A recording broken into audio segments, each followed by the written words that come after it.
Bismillahirrahmanirrahim. Assalamualaikum warahmatullahi wabarakatuh. Alhamdulillahi rabbil alamin. Wassalatu wassalamu ala rasulillahil karim. Nabiyyina wa sayyidina Muhammadin al-amin. Wa ala alihi wa sahbihi ajma'in. Wa ba'd. Saudara-saudariku dimanapun berada, semoga kita semua senantiasa diberikan kesehatan paripurna oleh Allah Subhanahu wa Ta'ala, kemudahan dalam menjalani aktivitas kehidupan kita, dan keberkahan yang menyelimuti seluruh amal ibadah kita. Dengan itu diharapkan semoga kita pulang menghadap pada Allah membawa bekal yang dinilai cukup untuk mengantarkan kita meraih rahmat Allah Subhanahu wa Ta'ala.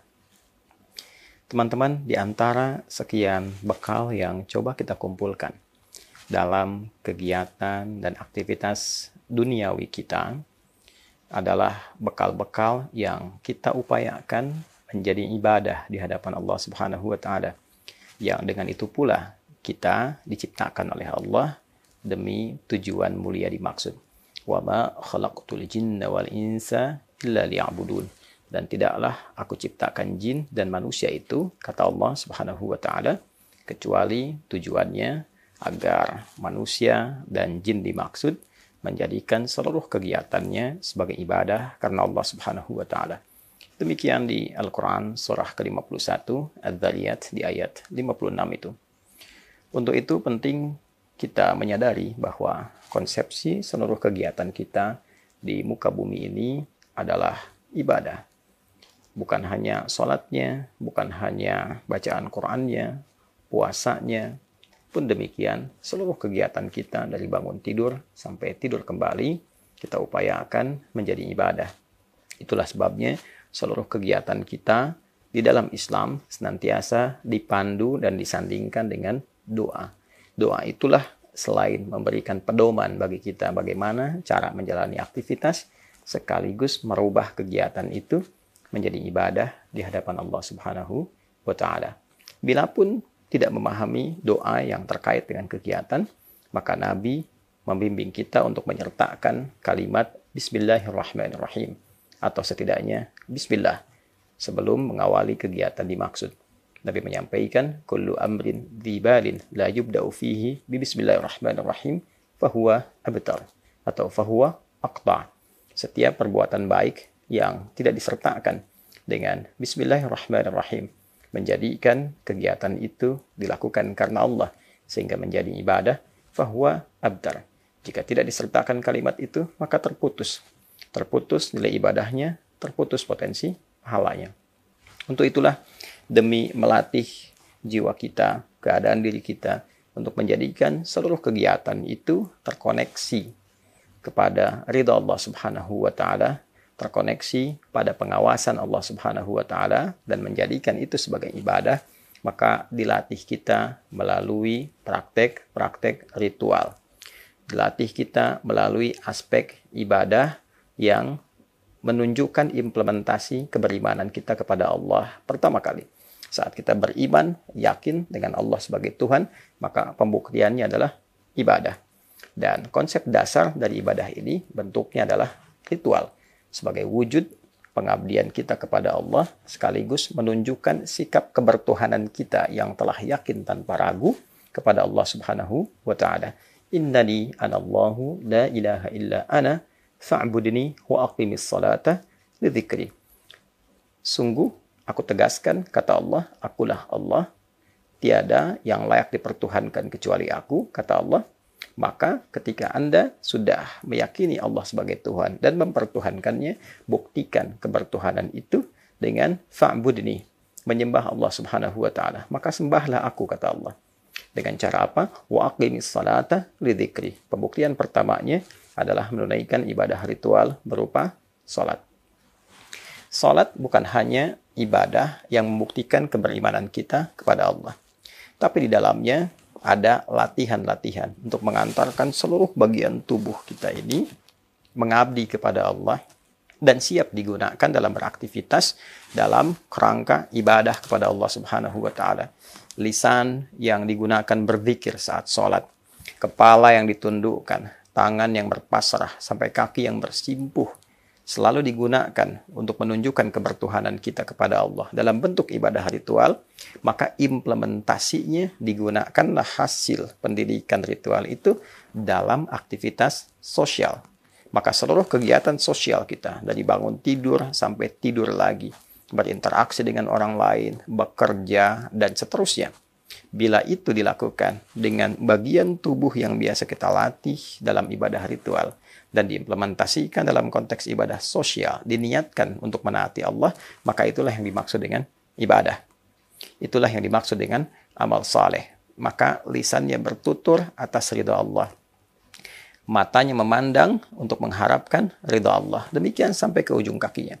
Bila sholat dibuka dengan iman, alladzina yu'minuna bil ghaibi wa yuqimunas shalah, pun demikian disebut dengan iman, wa ma kana Allahu liyudhi'a imanakum, maka seluruh bagian tubuh kita ini pun ketika difungsikan diawali dengan kalimat iman.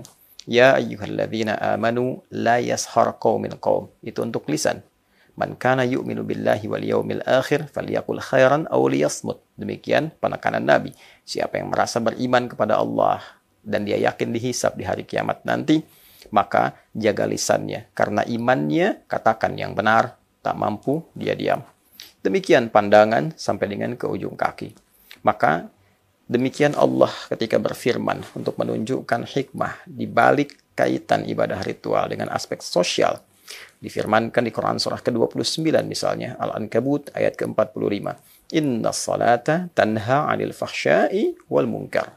Ya, sungguh salat yang dikerjakan dengan benar itu sesuai ketentuan rukunnya, ketentuan syaratnya, maka hasil yang didapatkan akan dibawa dalam konteks kehidupan sosial, mencegah seluruh bagian tubuhnya bertindak yang tidak pantas, perbuatan keji yang bersumber dari syahwat, ataupun juga perbuatan mungkar yang diingkari oleh hati dari sumber nafsu perut dan akal.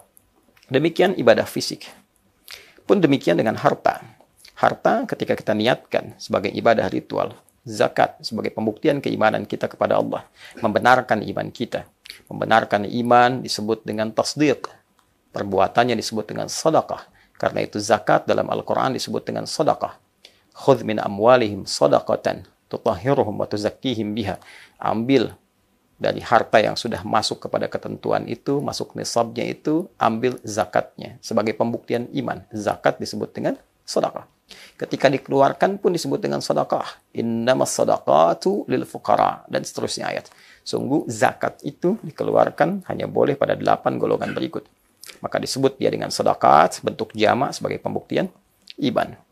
Maka implementasi dari keimanan kepada Allah, dari ibadah ritual yang dikeluarkan, muncul aspek sosial, berbagi, perhatian, sinergi, membangun, berkarya, membentuk kebersamaan, itu bagian dari ibadah. Ya, bahkan seorang suami, dia mencari nafkah dan lalu dikelola oleh istrinya, lantas menjadi makanan yang disuapkan kemudian ke mulutnya, itu pun menjadi bagian dari ibadahnya. Itulah konsep ibadah dalam Islam, bukan sekedar diperoleh, kerja, dapat, dihabiskan, selesai. Tidak. Semua punya nilai di hadapan Allah, semua punya nilai yang ditetapkan dalam aturan Islam. Jika ada ibadah fisik, nilainya begitu tinggi. 1 kali perbuatan, setidaknya minimal 10 poin, tergantung kadar keikhlasannya. Man jaa bil hasanati falahu asyru amthaliha. Siapa yang mengerjakan satu perbuatan yang bernilai pahala, maka dia berpeluang mendapatkan 10 nilai kebaikan. Hasanah. Salat disebut dengan hasanah. Innal hasanati yudhibna sayyi'at. Demikian di Quran surah 11 ayat 114 itu. Ibadah harta lebih tinggi lagi. Setidaknya bila kadar keikhlasannya ditentukan dalam amalannya itu, paling minimal dia berpotensi mendapatkan 700 kali lipat. Al-Baqarah ayat 261 misalnya. Mathalul ladzina yunfiquna amwalahum fi sabilillah kamathali habbatin ambatat sab'a sanabil fi kulli sumbulatin mi'atu habbah. Wallahu yudha'ifu liman yasha' wallahu wasi'un alim. Berpotensi mendapatkan satu benih dikalikan dengan 7 dikalikan 100, 700. Semakin tinggi keikhlasan, semakin tidak berhitung, semakin diberikan tanpa hitungan. Wallahu yudha'ifu liman yasha'. Fisik standar. Tidak semua orang punya harta. Saat mengeluarkan harta, maka nilainya lebih daripada ibadah fisik. Maka bisa dibayangkan, kalau ada orang menunaikan ibadah fisik dan harta sekaligus, Dia gunakan fisiknya untuk mengejar rahmat Allah. Dia berjuang untuk mendapatkan ridha Allah. Dia mengeluarkan hartanya dari mulai menabung, dia kumpulkan untuk mendapatkan ridha Allah. Dia satukan keduanya, maka bisa digambarkan pahala apa yang bisa dia raih. Demikianlah haji. Ketika tiba musimnya, seseorang ingin menunaikannya, bukan sekedar fisiknya saja. Bukan sekedar dia datang untuk ibadah, tawaf, wukuf. Dia perlu biaya, dia perlu dana. Ada yang menabung dari 5.000, 5.000, bahkan 1.000, bahkan berjualan, bahkan menjual asetnya hanya untuk mendapatkan ridha Allah Subhanahu wa ta'ala. Maka dari harta yang terkumpul itu dia gunakan sebagai biaya untuk berangkat, ongkos, naik haji, ONH. Dia gabungkan, dia tunaikan ikhlas karena Allah. Maka bila hajinya dia niatkan betul karena Allah, dia jaga fisiknya optimal, dia tunaikan, dia tambah pengetahuannya supaya benar ditunaikan, dan dia tingkatkan takwanya kepada Allah. Wa tazawwadu fa inna khairaz zadi taqwa, dan berbekalah, maka bekal terbaik yang kau kumpulkan ialah takwa. Maka dia mencoba menunaikan haji dari awal, kemudian dia wukuf sampai dengan selesai untuk menaati Allah. Dia pulang, dia dekat dengan Allah. Ada perubahan pada dirinya, hilang sifat jeleknya, muncul baiknya. Ketika salah hilang, muncul saleh. Kesolehan yang muncul setelah sifat salah itu hilang disebut birrun. Bila melekat pada pelakunya, disebut mabrurun. Maka Nabi mengatakan, al-hajjul mabrur. Haji yang merubah pelakunya, penunainya, menjadi lebih baik dari sebelumnya. Lebih dekat dengan Allah. Lebih giat meningkatkan takwa. Laisa lahul jazaa illal jannah. Tidak ada pahala yang setara bila ia mampu mengerjakannya, menjaga konsisten sampai wafat, kecuali ia berpeluang mendapatkan surganya Allah Subhanahu wa ta'ala. Selamat kepada yang terpilih mendapat undangan haji di tahun ini. Semoga dimudahkan, diberkahi, dimabrurkan oleh Allah Subhanahu wa ta'ala. Jaga amanah itu, tunaikan dengan baik. Semoga Allah menerima semua ibadah kita, memuliakan kita, menyelamatkan sampai kembali ke keluarga dengan penuh kebahagiaan. Adi Hidayat. Assalamualaikum warahmatullahi wabarakatuh.